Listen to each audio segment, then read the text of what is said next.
$1,000 suit and a $40,000 gold fucking watch.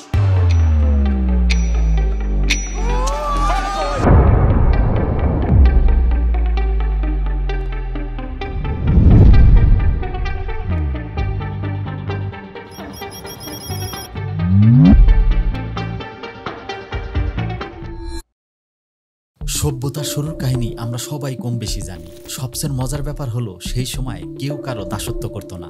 তারা একে অপরকে সাহায্য করতো ঠিকই, কিন্তু কোনো বাধ্যবাধকতা ছিল না। আর সেই প্রাচীন মানুষগুলোই সভ্যতার বিকাশ ঘটালো। রান্না করতে জানতো না, রান্না করা শিখলো। পোশাক তৈরি করে ব্যবহার করা শুরু করলো। ঘরবাড়ি নির্মাণ করলো। রোগবালাই হলে তার জন্য ন্যাচারাল ঔষধের ব্যবহারও ধীরে ধীরে শুরু করলো। এই পর্যন্ত সবকিছুই ঠিক ছিল। ধীরে ধীরে প্রাচীন গুহার মানুষ সভ্য সমাজ গড়ে তুলল। সবার নিজের নিজের বাড়ি হলো। সেখানে তারা পরিবার নিয়ে বসবাস করা শুরু করলো। আর প্রয়োজনীয় যা কিছুই লাগে তারা সবকিছুই নিজেরাই তৈরি করে ব্যবহার করা শুরু করলো। আপনার হয়তো বিশ্বাস হচ্ছে না যে মানুষের প্রয়োজনীয় সকল কিছুই কি আসলেই নিজেরা তৈরি করতে পারে বা বাড়িতেই পাওয়া যায়। এই বিষয়টা আমাদের দাদা নানিরা কিছুটা হলেও জানেন, কারণ সেই সময়েও অন্যের উপর এতটা নির্ভরশীল হয়ে থাকা লাগতো না।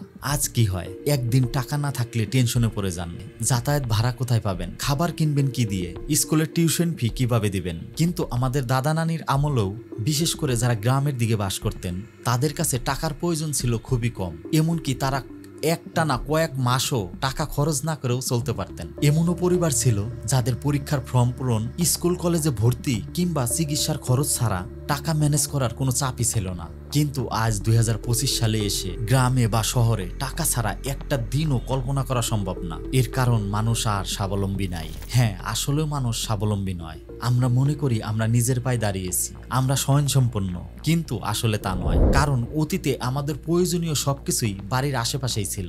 যেমন ভাতের চাল ছিল জমির, মাছ ছিল পুকুরের, হাঁস মুরগি গরু ছাগল দুধ সবই ছিল বাড়িতে। তখন প্রয়োজনও কম ছিল, টাকাও কম ছিল। কিন্তু সমস্যা বাদে শিল্প বিপ্লবের পর থেকে 1760 সালে হঠাৎ বদলে যায় পুরো বিশ্ব। আবিষ্কার হয় যান্ত্রিক মেশিন, আর বদলে যায় পুরো দৃশ্যপট। যেখানে মানুষ চরকিতে সারাদিনে একটা কাপড় তৈরি করতে পারত, সেখানে মেশিন আসায় একদিনে হাজার হাজার কাপড় তৈরি করা সম্ভব। আর তখন থেকে গেতে বসে কারখানা ভিত্তিক বাণিজ্য। কিন্তু সমস্যা হলো, একজন দিয়ে তো আর মেশিন চালানো সম্ভব নয়। ফ্যাক্টরিতে প্রোডাকশন বাড়াতে অনেক লোকের প্রয়োজন। তখন কারখানাগুলো মেশিন চালানো এবং প্রোডাকশনের জন্য লোক খুঁজতে থাকে। এভাবেই শুরু হয় চাকরির পথা। চাকরির জন্য গ্রাম থেকে মানুষ শহরে ছুটতে থাকে, আর এটাকেই মানুষ উন্নত এবং আরামের জীবন মনে করে। ধীরে ধীরে সারা বিশ্বে শিল্প বিপ্লব ঘটে।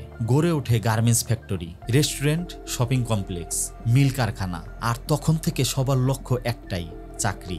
দুরন্ত শৈশব হারিয়ে শুরু করে পড়াশোনা, আর বড় হয়ে হাড়ভাঙ্গা পরিশ্রমের জীবন বেছে নেয়। সেই 1760 সাল থেকেই এভাবে চলে আসলেও 21 শতকে শুরু হয় বিপত্তি। মানুষ আধুনিক হতে হতে আবিষ্কার করে ফেলে কৃত্রিম বুদ্ধিমত্তা, আর্টিফিশিয়াল ইন্টেলিজেন্স।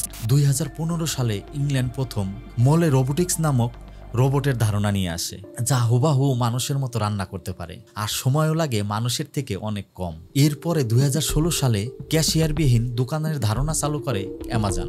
এরপর 2018 সালে আমেরিকার সিয়াটলে অ্যামাজন প্রথম ক্যাশিয়ারবিহীন স্টল চালু করে, যে দোকানে ক্যাশিয়ারের ভূমিকায় কাজ করে রোবট আর ক্যামেরার সেন্সর। 2021 সালে আসে স্ট্রেস, যার কাজ প্রোডাক্ট ঝুড়িতে তোলা এবং প্যাক করা। এতটুকুতেও সীমাবদ্ধ নয়। আধুনিক প্রযুক্তির এই স্ট্রেস ওয়্যারহাউসে বড় বড় বক্স নামাতে পারে এবং তুলতে পারে। এগুলো ছাড়াও 2002 সালে বিশ্বের প্রথম আসে রুম্বা নামক ক্লিনিং রোবট, যা তার সেন্সরের মাধ্যমে পুরো রুম পরিষ্কার করতে পারত। ক্লিনিং রোবটের আধুনিক সংস্করণ নারওয়াল আসে 2019 সালে, আর এটি শুধুমাত্র ক্লিনিং নয়, সাথে মোছার কাজও করতে পারে। থাক, এটা নিয়ে আর আলোচনা নাই করি। সারা বিশ্বের গবেষক এবং টেক বিশেষজ্ঞরা এটা ধারণাই করে রেখেছে যে আগামী 2025 থেকে 30 সাল কিংবা 35 সালের মধ্যে বাসাবাড়ির কাজ সহ অফিস এবং ফ্যাক্টরির সকল কাজই রোবটের দখলে চলে যাবে। গোল্ডম্যান সাকসের ভবিষ্যৎবাণী অনুযায়ী 2025 থেকে 28 সালের মধ্যে ফ্যাক্টরি ভিত্তিক হিউম্যান রোবট অর্থনৈতিকভাবে কার্যকর হবে, আর ঘরোয়াভাবে ব্যবহার করার জন্য অপেক্ষা করতে হবে 2030 থেকে 35 সাল পর্যন্ত। চায়না সেন্ট্রাল টেলিভিশনের রোবোটিক্স বিশেষজ্ঞরা বলেছেন, অর্থাৎ 2024 থেকে 29 সালের মধ্যে বাসায় এবং কারখানায় রোবট চালু হতে পারে, আর সেই সময় কমে যেতে পারে গৃহকর্মীর সংখ্যা। চায়না সেন্ট্রাল টেলিভিশন এবং গোল্ডম্যান সাকস ছাড়াও টেসলা সহ আরো অনেকেই ঠিক একই ভবিষ্যৎবাণী করেছে। তাহলে এটা নিশ্চিত যে আগামী 3 থেকে 5 বছর বা বড় জোর 10 বছরের মধ্যে আজ আমরা যেসব কাজকে ডিমান্ডিং মনে করছি সেসব কাজ আর থাকবে না, সব চলে যাবে এআই এর দখলে। আর মানুষ হয়তো আবারও চলে যাবে সেই অ্যানালগ যুগে। আবার সবাই চাকরি ছেড়ে নিজে নিজেই কিছু করার চেষ্টা করবে এবং হয়তো ধীরে ধীরে চাকরির সিস্টেমটাতেই ধস নামবে। কিন্তু আপনি যদি নিজের পছন্দের কাজ করে শহরে থেকে যেতে চান তাহলে কি করবেন? হাল ছেড়ে দিয়ে গলায় দড়ি দিবেন? অবশ্যই না। কারণ শিল্প বিপ্লবের আগে যারা চরকি দিয়ে সুতা কাটত, শিল্প বিপ্লবের পর তারা গলায় দড়ি দেননি, বরং শিফট হয়েছেন কারখানা ভিত্তিক বাণিজ্যতে, এগিয়ে চলেছেন যুগের সাথে তাল মিলিয়ে। অবশ্য অনেকে হারিয়েও গেছেন। আর মানুষ হারিয়ে যাওয়ার একটা বড় কারণই যুগের সাথে তাল মিলিয়ে চলতে না পারা। কিন্তু যারা পারে তারাই হয় সেই সময়ের সবচেয়ে সফল। তাহলে এখন কি করা উচিত? আপনি যা কিছু পারেন সেটাতেই ফোকাস করে এক্সপার্ট হয়ে যান। কারণ যতই এআই আসুক, এআইকে চালাতে অন্তত একজন লোক তো লাগবে। তাই এই 21 শতক জুড়ে দক্ষরাই দাপট দেখাবে। আর এখনো এমন কিছু কাজ আছে সেগুলো এত তাড়াতাড়ি এআইয়ের দ্বারা রিপ্লেস হবে না। এর মধ্যে একটা হলো ওকালতি। এআই শুধুমাত্র যৌক্তিক কাজগুলো ভালোভাবে করতে পারে, যেমন ম্যাথ, পরিসংখ্যান, ফিজিক্স বা এমন কিছু যেটা সবসময় চিরসত্য বা যার ফলাফল সবসময় একই হবে। কিন্তু এখনো এআই বা রোবট যুক্তিতর্ক করতে পারে না। আর ওকালতির পেশায় কোর্টে বিচারকের সামনে যুক্তি উপস্থাপন, সাক্ষীকে জেরা করা, এসব জায়গায় মানসিক বুদ্ধিমত্তা, আবেগ বোঝা, পরিস্থিতি সামলানোর প্রয়োজন পড়ে, যা এআই পারে না। তাই আগামী কয়েক বছর, এমনকি কয়েক দশকেও এই পেশাটা এআই এর আন্ডারে যাওয়া সম্ভব নয়। ওকালতি ছাড়াও একটা পেশা আছে, সেটা হলো চিকিৎসক এবং নার্স। এআই চিকিৎসার অনেক কাজে হেল্প করবে, যেমন ডায়াগনোসিস, অপারেশন, থেরাপি ইত্যাদি। কিন্তু কখনোই একজন ডাক্তার বা নার্সের বিকল্প হতে পারবে না। কারণ মানুষের জীবন নিয়ে এইসব কাজে শতভাগ নির্ভুলতা এবং রোগীর মানসিক অবস্থা বোঝার জন্য অবশ্যই একজন হিউম্যান দরকার। আরও আছে গবেষক এবং ফার্মাসিস্ট। এআই নিজে নিজে রিসার্চ করতে পারে না, কারণ তাদের নিজে থেকে চিন্তা করার ক্ষমতা নেই। এআই চিন্তা করতে পারে যতটা তার মেমোরিতে আছে, কিন্তু গবেষকরা যেভাবে নতুন কিছু আবিষ্কার করে সেটা এআই এর পক্ষে সম্ভব নয়। তবে অবশ্যই এআই এই বিষয়ে সাহায্য করবে। ফার্মাসিস্টদের ক্ষেত্রেও একই অবস্থা। Drug interaction check, dosing suggestion, digital prescription verification সহ বিভিন্ন কাজে এআই হেল্প করবে। কিন্তু রোগী ও ফার্মাসিস্টদের মানবিক যোগাযোগ, ক্লিনিক্যাল জাজমেন্ট, ইমার্জেন্সি সিদ্ধান্ত, এথিক্স ও আইনি জটিলতার দায় এআই কখনোই নিতে পারবে না। তাই ফার্মাসিস্ট পেশাটা এআইয়ের দ্বারা পুরোপুরি দখলে যাওয়ার সম্ভাবনা অন্তত এই মুহূর্তে দেখছি না। এছাড়া লেখক, কবি, গীতিকার এর মতো কিছু সৃজনশীল পেশা এআই রিপ্লেস করতে পারবে না। অনেকেই হয়তো বলবেন, এখন তো চ্যাট জিপিটিকে একটা স্যাড কবিতা লিখতে দিলে 1 সেকেন্ডেই লিখে দেয়।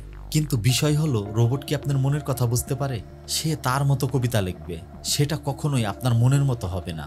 আর এখনো এআই ইমোশনাল কাজ ঠিক মতো করতে পারে না। তাই বেস্ট লেভেলের সৃজনশীল কাজের ডিমান্ড সবসময় থাকবে। আর ধরুন একসময় সৃজনশীল কাজটাও এআই নিয়ে নিল, তারপরেও হিউম্যান রাইটসের দাম থাকবে প্রচুর। এর ছোট্ট একটা উদাহরণ দিচ্ছি। ক্যামেরা আবিষ্কারের আগে রাজাবাদশাগণ কিংবা শৌখিন মানুষজন তাদের ছবি, স্কেচ বা পেন্টিং করে রাখতেন। ক্যামেরা আসার পর স্কেচ বা পেন্টিং ধীরে ধীরে কমে গেছে, এখন তো একেবারেই কম। কিন্তু জানেন কি, আজ 2025 সালে এসেও স্কেচ বিক্রি হয় অনেক চড়া দামে। যেখানে মানুষ এক ক্লিকেই ফটো তুলতে পারে, সেখানে কেন মানুষ অ্যানালগ যুগের মতো স্কেচ পেন্টিং কিনছে? এমনকি বিভিন্ন প্রদর্শনীতেও লাখ লাখ টাকায় বিক্রি হচ্ছে।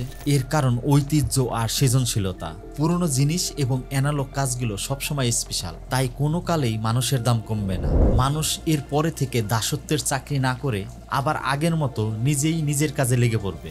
কৃষিকাজ, পুকুরের মাছ চাষ অথবা নিজের খামার। কিন্তু আলটিমেটলি কখনোই মানুষের দাম কমে যাবে না, কারণ আজ পর্যন্ত কোনো উদ্ভাবনই তার উদ্ভাবককে অতিক্রম করতে পারেনি। তাই মানুষের তৈরি এআই কখনোই মানুষকে টপকাতে পারবে না, কারণ উদ্ভাবকের থেকে শ্রেষ্ঠ কোনো উদ্ভাবন হতে পারে না। ভালো থাকবেন।